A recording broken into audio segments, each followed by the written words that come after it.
Imagine a day so perfect, it feels like a gift. The ocean is like a sheet of glass, the wind is silent, and you're with your best friends, heading out for a quick fishing trip. You tell your family you'll be back by sunset. You don't pack extra water. You don't pack a radio, because why would you? It's just a few miles off the coast of Hawaii. But by noon, that glass ocean turns into a 40-foot wall of water. And just like that, you're gone. For 9 years, the world thought the men of the Sarajevo were lost at the bottom of the sea. But they were wrong. Because nearly a decade later, and 2,000 miles away on a desolate, uninhabited spit of sand, a biologist stumbled across something that defied all logic. He found the boat, and right next to it, he found a fresh grave. Welcome back to Channel 19 Mysteries. I'm your host, Midnight Rider. If you love unexplained mysteries that keep you awake on the long haul, do me a favor, hammer that like button and subscribe to the channel so you never miss a ride. Let me know in the comments if you think some mysteries are better left unsolved. Now, let's get into tonight's story.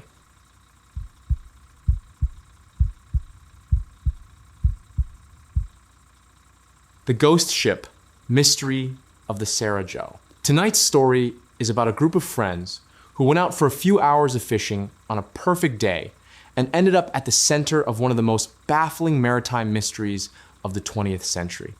This mystery involves a disappearance, a ghost ship, and a grave found on a deserted island that by all accounts should not have been there. The date was February 11th, 1979. It was a Sunday morning in the small, tight-knit town of Hana, located on the eastern tip of Maui, Hawaii. Hana is famous for its isolation. To get there, you have to drive the road to Hana, a winding, treacherous path through the jungle that separates the town from the rest of the world. Because of this, the people who live there are incredibly close. Everyone knows everyone.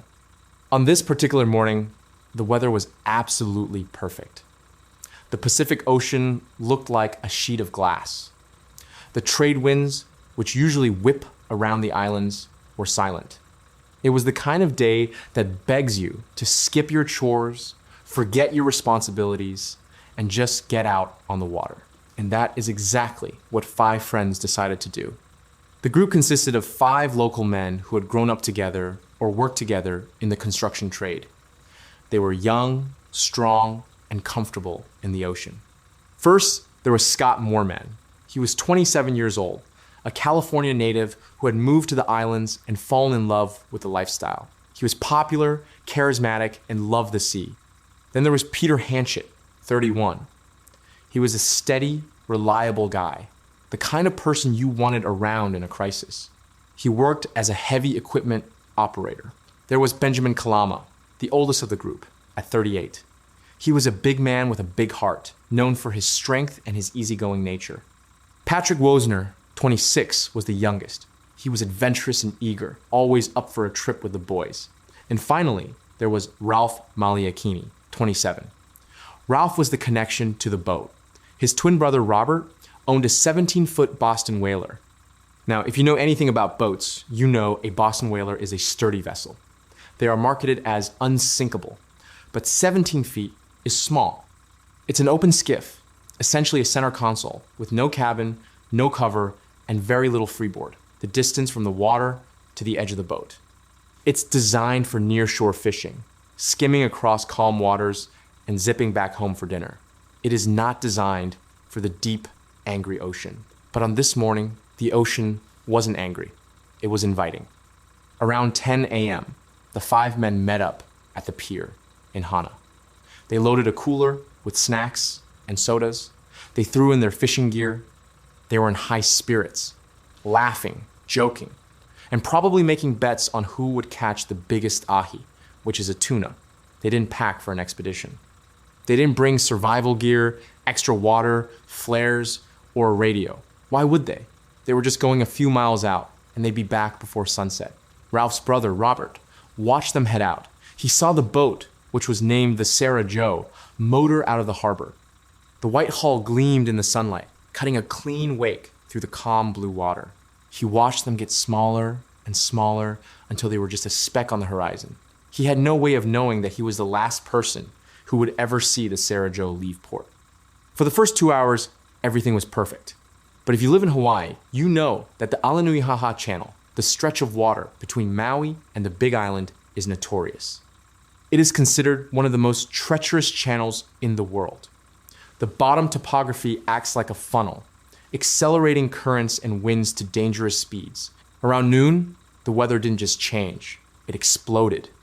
The wind, which had been non-existent, suddenly shifted and began to howl. Dark, bruising clouds rolled over the volcanic peaks of Maui and spilled out onto the sea. The glassy water vanished, replaced by whitecaps that grew into swells, and then into towering waves. Back in Hana, the transformation was terrifying.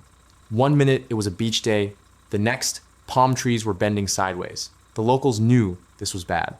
It was a low-pressure system that had developed violently and unexpectedly. John Hanchett, Peter's father, was at home when the wind hit the house. He immediately felt a pit in his stomach. He knew his son was out there in that 17-foot open boat.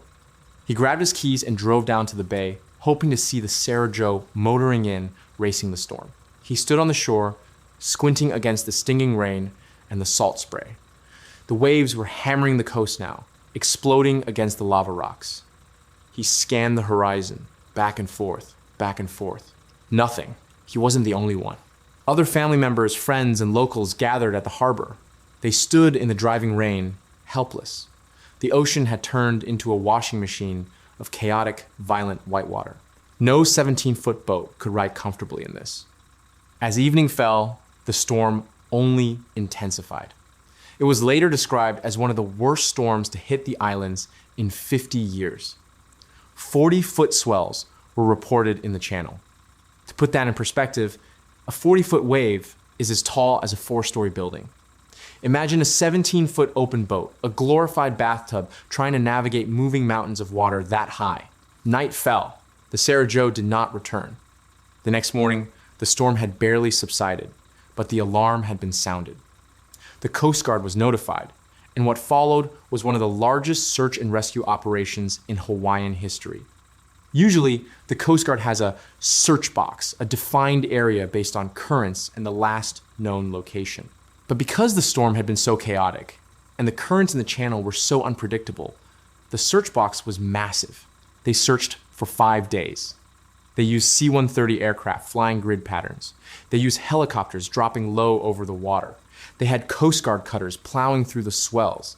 They even brought in the commercial fishing fleet.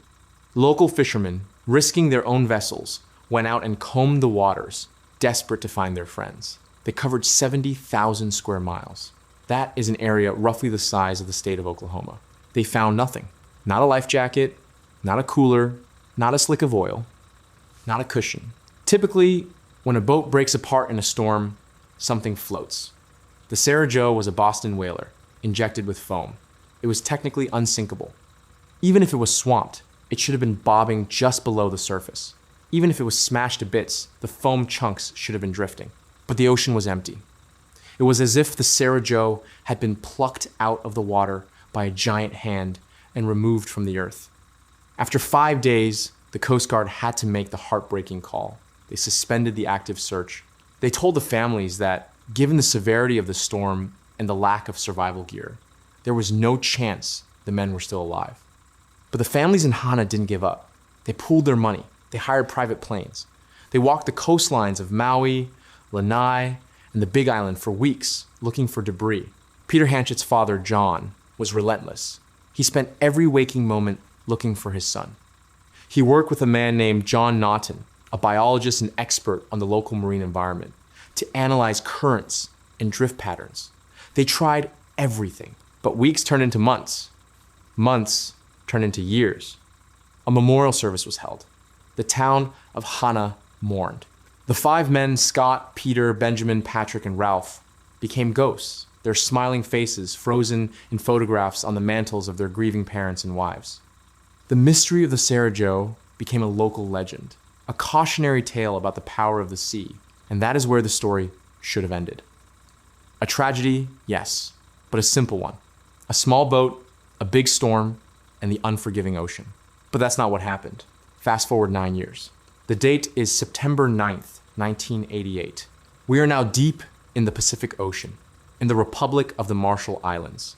Specifically, we are at Taongi Atoll, also known as Bokak Atoll. To understand this part of the story, you have to understand Taongi.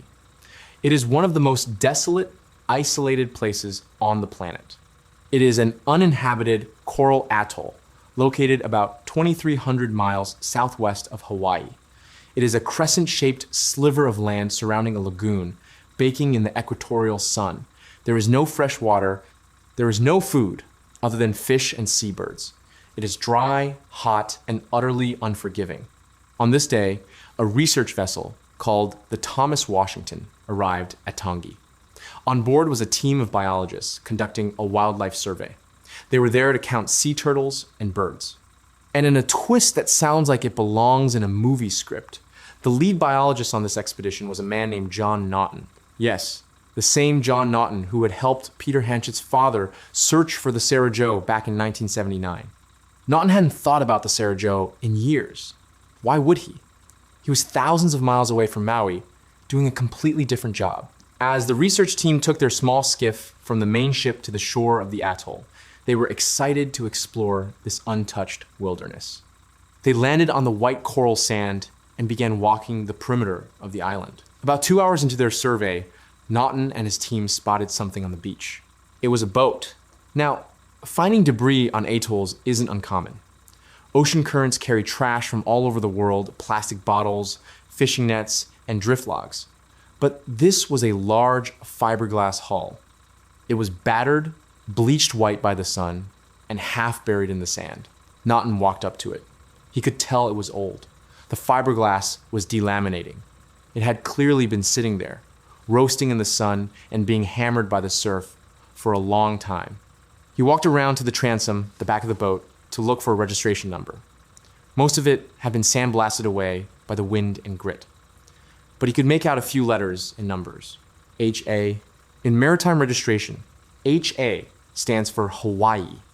Naughton froze. A boat from Hawaii? Here? In the middle of nowhere? He leaned in closer. He brushed away the sand. He could just barely make out the rest of the sequence. He pulled out his notebook and wrote it down. The number was familiar. Too familiar. It was the registration number for the Sarah Joe. Naughton stood on that desolate beach, the wind whistling in his ears, and felt a chill go down his spine. He was looking at the Sarah Joe, the boat that had vanished 9 years ago, 2,300 miles away, the boat he had personally searched for. But that was just the beginning. Naughton and his team immediately began to scour the area around the boat. If the boat was here, were the men here? They fanned out into the scrub brush, the tough, dry vegetation that grows on the interior of the atoll. About 60 yards away from the boat, just at the edge of the vegetation line, they found something that stopped them in their tracks. It was a pile of coral rocks. This wasn't a natural formation. The rocks were stacked rectangularly, about 6 feet long and 2 feet wide. It was clearly, unmistakably, a grave. And sticking out of the top of the cairn was a driftwood cross. Naughton approached the grave slowly. He looked at the cross. It was simple, tied together with what looked like fishing line or dried grass. Then he looked closer at the rocks. Protruding from the coral stones, bleached white by the sun, was a human jawbone. Naughton was a biologist, not a forensic pathologist, but he knew human remains when he saw them. Someone had died here. Someone had been buried here. The team was stunned. They had expected to find birds and turtles. Instead, they had stumbled into a 9-year-old graveyard. They did not excavate the grave. They knew this was a crime scene, or at least a scene that required authorities. They documented everything, took photos, and returned to their ship. They radioed the discovery to the authorities in the Marshall Islands and the US Coast Guard. When the news hit Hawaii, it reopened wounds that had never fully healed. The families of the 5 men were in shock. For 9 years, they had assumed the men drowned on that first night. Now, they were being told that the boat had survived, traveled 2,000 miles, and landed on a desert island, and that someone was buried there. The US Army Central Identification Laboratory was sent to Taongi to recover the remains. They excavated the cairn. Inside the shallow grave, they found the partial skeletal remains of one human male. They brought the bones back to the lab. Using dental records, they were able to make a positive identification. The man in the grave was Scott Moorman. Scott Moorman, the 27-year-old Californian. He was the only one found. There was no sign of Peter, Benjamin, Patrick, or Ralph. No other graves. No other bones were scattered in the brush. Just Scott. But the discovery of Scott's body only created more questions. First, the autopsy, or rather, the anthropological analysis, could not determine a cause of death, nor could it determine when he died. Had he died at sea and been brought to the island? Had he arrived alive and died of thirst? But the most baffling clue was found inside the grave. When the excavators were removing the rocks, they found a small object buried with Scott's bones. It was a stack of papers. They were small, square pieces of paper, about 3 inches by 3 inches. There were about 50 of them in a stack. They were unbound, like a deck of cards. But here is the weird part. Between each piece of paper was a small square of tinfoil. The paper was largely disintegrated, but the foil was intact. The investigators were baffled. What was this? A logbook? A diary? They sent it to the FBI forensics lab. The experts analyzed the paper. It wasn't writing paper. It wasn't nautical chart paper. It was joss paper, also known as ghost money or spirit money. Joss paper is used in traditional Chinese and some other Asian funeral rites. It is burned or buried with the dead to ensure they have wealth and prosperity in the afterlife. The foil squares represent gold or silver ingots. This discovery changed everything. Scott Moorman was not Chinese. None of the 5 men on the Sarah Joe was Chinese. They were Hawaiian and Caucasian. They didn't practice Taoist or Buddhist funeral rites. So, who put the joss paper in the grave? The mystery deepened when investigators started looking at the timeline. The Sarah Joe disappeared in 1979. The boat and grave were found in 1988. That is a 9-year gap. Experts calculated the drift time. If the Sarah Joe had drifted passively from Hawaii to the Marshall Islands on the North Equatorial Current, it would have taken approximately 3 to 4 months. So, if everyone died in the storm and the boat drifted with Scott's body in it, it would have arrived at Taongi in mid to late 1979. But here is the problem. Taongi Atoll was not unvisited during those 9 years. In 1985, 6 years after the disappearance, and 3 years before Naughton's discovery, a different government research expedition had landed on Taongi. They had surveyed the same beach. They had walked the same perimeter. And they reported absolutely nothing. No boat, no grave, no cross. The 1985 team was adamant. They said they scoured that island. If there had been a 17-foot white boat sitting on the beach, they would have seen it. If there had been a grave with a cross, they would have seen it. This implies one of two things. 1, the 1985 team was incompetent or blind, and they missed a giant boat and a grave. 2, the boat and the grave were not there in 1985. If you believe the second option, the implications are chilling. It means the Sarah Joe didn't just drift there in 1909. It means that for 6 years, that boat was somewhere else. Where could it have been? There are a few theories, but none of them fully explain the horror of what happened.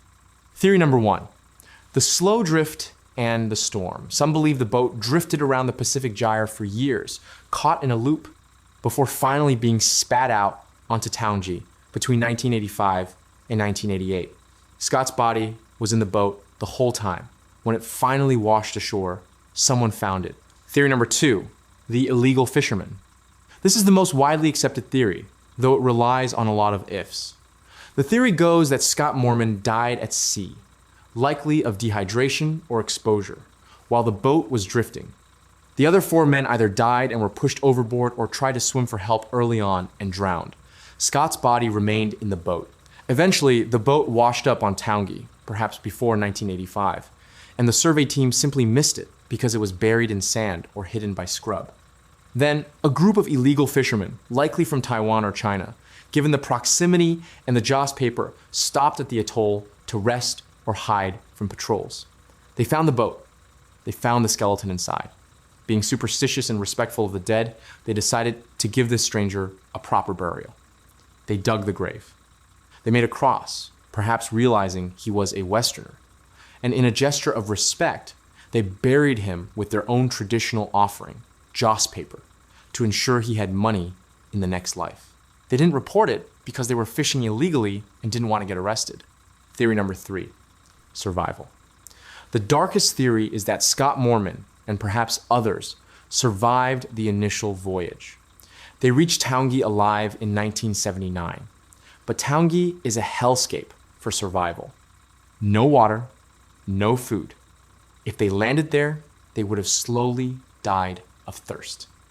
But this doesn't explain the burial.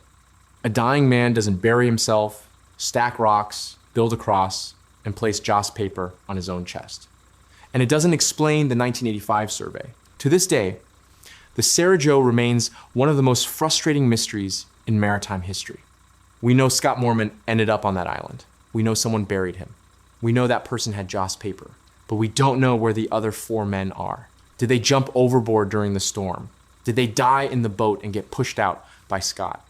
Or did they all arrive at the island and the other 4 were swept away by high tides or buried in locations that have never been found? The families of Peter Hanchett, Benjamin Kalama, Patrick Wosner, and Ralph Maliakini never got a body to bury. They never got a grave to visit.